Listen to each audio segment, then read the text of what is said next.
ಸ್ನೇಹಿತರೆ ಎಲ್ರಿಗೂ ನಮಸ್ಕಾರ. ಇವತ್ತಿನ ಪ್ರೊಫೈಲ್ ಹೆಸರು ಬಂದ್ಬಿಟ್ಟು ರಶ್ಮಿ ಅಂತ ಹೇಳಿ. ಇದು ಮೂಲತಃ ಹಾಸನ ಜಿಲ್ಲೆ.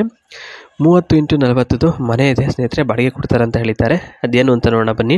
ನೋಡಿ, ಇಬ್ಬರು ಅಣ್ಣಂದರು ಹಾಗೂ ಒಬ್ಬಳು ತಂಗಿ ಇದ್ದಾಳೆ. ಅವರೆಲ್ಲ ಊಟಿಯಲ್ಲಿ ಇದ್ದಾರೆ. ಹಾಸನದಲ್ಲಿ ಟೀಚಿಂಗ್ ಪೋಸ್ಟ್ ಸಿಕ್ಕಿದ್ದು, ಅದಕ್ಕೆ ಇಲ್ಲಿ ಒಂದು ಮನೆ ಕಟ್ಟಿಸಿದ ಒಂದು ಮನೆ ಸಿಕ್ಕಿದ್ದು, ಇಲ್ಲೇ ವಾಸ ಮಾಡ್ತಿದ್ದೀನಿ ಅಂತ ಹೇಳಿದ್ದಾರೆ. ಇವರು ಹಂಗಂದರೆ ಟೀಚರು ಸ್ನೇಹಿತರೆ. ಓಕೆ, ಟೀಚಿಂಗ್ ಪೋಸ್ಟಲ್ಲಿ ಇದ್ದಾರೆ. ಮನೆಯಲ್ಲಿ ಏನು ಸಮಸ್ಯೆ ಇಲ್ಲ, ಮತ್ತು ಮನೆ ಓನರ್ ಕಾಟ ಅಂತ ಹೇಳೋದಕ್ಕೂ ಅದು ಕೂಡ ಯಾರೂ ಇರಲ್ಲ. ಯಾಕೆಂದರೆ ಮನೆ ಓನರ್ ನಾನೇ ಆಗಿರೋದರಿಂದ ಏನೂ ಸಮಸ್ಯೆ ಇರಲ್ಲ. ಬಿಟ್ಟು ಹೋಗು ಅಂತ ಯಾವತ್ತೂ ಕೂಡ ಹೇಳಲ್ಲ.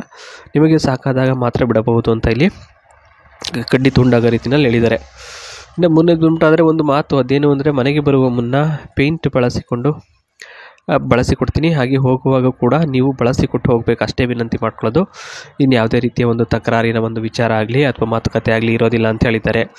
ಇನ್ನು 15 ಫೀಟಲ್ಲಿ ಸ್ನೇಹಿತರೆ ಒಂದು ಜಾಗದಲ್ಲಿ ರೂಮನ್ನು ಕಟ್ಟಿಸ್ಕೊಂಡಿದ್ದಾರೆ, ಸ್ಟಡಿ ರೂಮ್ ಅಂತ ಹೇಳ್ಬಿಟ್ಟು.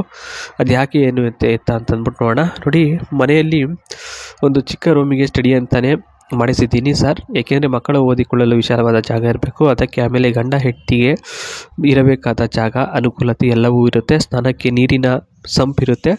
ಬೇಜಾರಾದರೆ ನಾನಿರ್ತೀನಿ ಮತ್ತು ಮಾತನಾಡೋಕ್ಕೆ, ಹಾಗೂ ಭಯ ಆದಾಗ ನೋಡಿಕೊಳ್ಳಲು ಸದಾ ಸಿದ್ಧ ಆಗಿರ್ತೀನಿ ಅಂತ ಹೇಳಿದ್ದಾರೆ. ನೆಕ್ಸ್ಟ್ ಒಬ್ಬ ಒಳ್ಳೆಯ ಗೆಳೆಯನ ಅವಶ್ಯಕತೆ ಇದೆ. ಒಬ್ಬಳೇ ಅಣ್ಣ ತಮ್ಮಂದಿರ ಜೊತೆ ಮಾತಾಡಿ ಸುಸ್ತು ಆಗಿದೆ, ಅವರು ಜಾಸ್ತಿ ಮಾತಾಡೋಲ್ಲ, ಸೊ ಹಾಗಾಗಿ ಅಂತ ಹೇಳಿದ್ದಾರೆ. ಇನ್ನು ನೆಕ್ಸ್ಟ್ ಬಂದ್ಬಿಟ್ಟು ಕಷ್ಟದ ಹಾದಿಯ ಬಗ್ಗೆ ಇಲ್ಲಿ ಹೇಳ್ಕೊಂಡಿರ್ತಕ್ಕಂಥದ್ದು. ನೋಡಿ, ಅವತ್ತು ಹಬ್ಬದ ದಿನ ಮನೆಯಲ್ಲಿ ಹೋಳಿಗೆ ಅಡುಗೆಯನ್ನು ಮಾಡಿಸಿದ್ದೆವು, ಆಯಿತಾ. ಗಂಡ ಚೆನ್ನಾಗಿ ಕುಡಿದುಕೊಂಡು ಬಂದು ಮಲಗಿದ್ದ.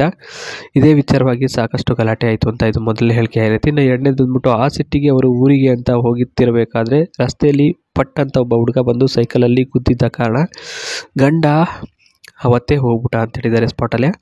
ಅವತ್ತಿಂದ ಮಂಕು ಬಿಡಿದವರ ಥರ ಆಗೋಯ್ತು. ಒಂದು ಕಡೆ ಸೈಲೆಂಟಾಗಿ ಕುಳಿತು ಬಿಟ್ಟೆ. ಆಮೇಲೆ ಅಣ್ಣ ಅತ್ತಿಗೆಯರು ಧೈರ್ಯ ತುಂಬ ಒಂದು ಪ್ರಯತ್ನವನ್ನು ಮಾಡಿದ್ದಾರೆ ಅಂತ ಹೇಳಿದ್ದಾರೆ.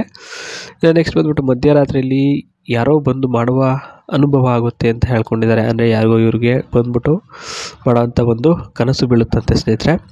ನೋಡಿ, ಕಮೆಂಟ್ ಮಾಡಿ.